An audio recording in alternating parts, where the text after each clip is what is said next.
Hi, welcome to Bearded Meeple. Pets. At times, yes, they can be very demanding.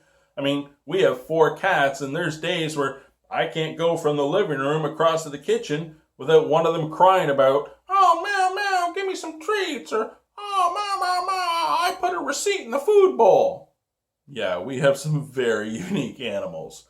And as cute and as cuddly as they are, sometimes, well, all that ties into today's game. It's for 2 to 6 players, and it plays in about 30 minutes. All you have to do is get from one side of the board across the room to the other. But it's a very special room, and these pets, well, you'll see.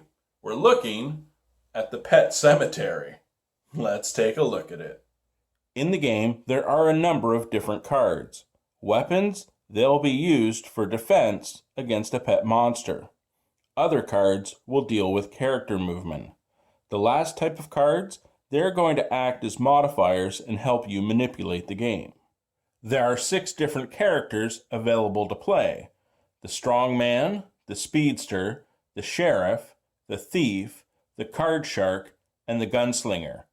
Each character has an accompanying standee for the game. Take 2 weapon cards from the deck, then reshuffle the deck. Be sure not to exceed your hand limit.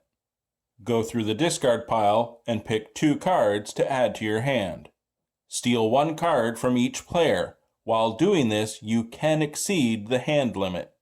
Instead of handcuffs, capture the professor with 1 weapon card. Move diagonally 2 tiles. Defeat 1 pet monster, then draw 1 card from the deck. Wait a minute, I don't remember posing for that. As you travel across the board, attempting to make it to the other side, you're also searching through the main deck for handcuffs. You will need these to capture the professor, cross the finish line, and win.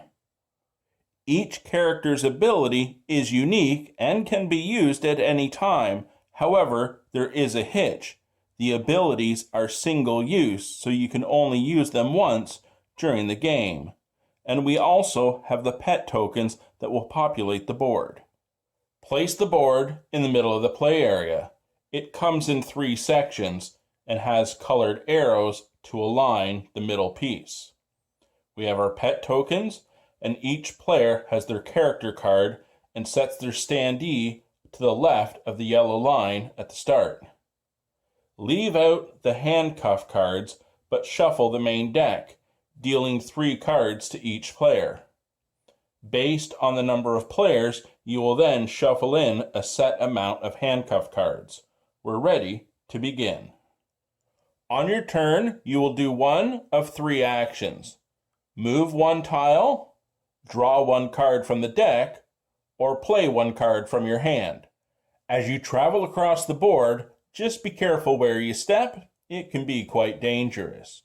As you travel, you must move to an adjacent square. You cannot travel diagonally unless your ability or a card lets you do so. That goes for the pets as well. If you land on a square with a hex, you will then generate a pet on another square with a hex of your choosing.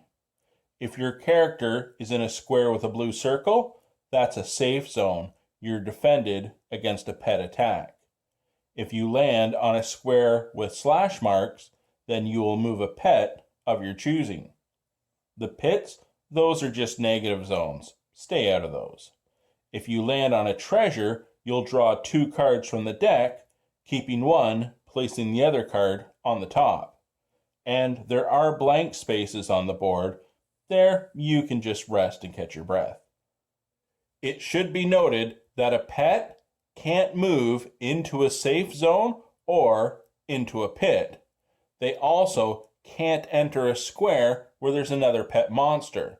They can move into a square where there's a character and attack. What are you gonna do? So as I stated, you will do one of 3 actions. You will move and take the appropriate response based on the square. You will draw a card, or you will play a card. Let's take a look at what can happen. Let's say it's a 5-player game. This is player 4, I'm player 2. On player 4's turn, they choose the move action, and they move to an adjacent square. It has the claw marks. That means they get to move one of the monsters. They move a monster, and it will attack me. The fight will initiate immediately. There are now two things that can happen. I can defend or retreat. If I'm going to defend, from my hand, I play a weapon card. I've defeated the monster. The card is discarded, and the monster will retreat from the board. Gameplay then resumes with the next player. So even though my fight interrupted the flow of the game, it is now player 5's turn. Or something else could have happened. When the monster attacked me, if I don't have a weapon in hand, I have to retreat. The monster is still removed from the board. However, I have to retreat back behind the previous yellow line. It's kind of like a respawn point in the game. So I'll place on this tile. Any tile you place on, you don't have to initiate the ability that is shown. Gameplay still proceeds as normal, so the fight has been resolved. It's player 5's turn. Gameplay has progressed, and everyone's making a mad dash for that finish. Let's be honest, you're going to spend half the game running for that line, the other half of the game trying to hold your opponents at bay so you can win. But just crossing the line isn't good enough, because you need to make sure you have handcuffs in hand when you cross that line so you can capture the professor that's been reanimating these pets that have been running rampant around the board. The first player to do so will win. Just remember, the sheriff, her special ability is she doesn't need handcuffs to capture the professor. She just needs a weapon. So keep that in mind as you strategize and play the game.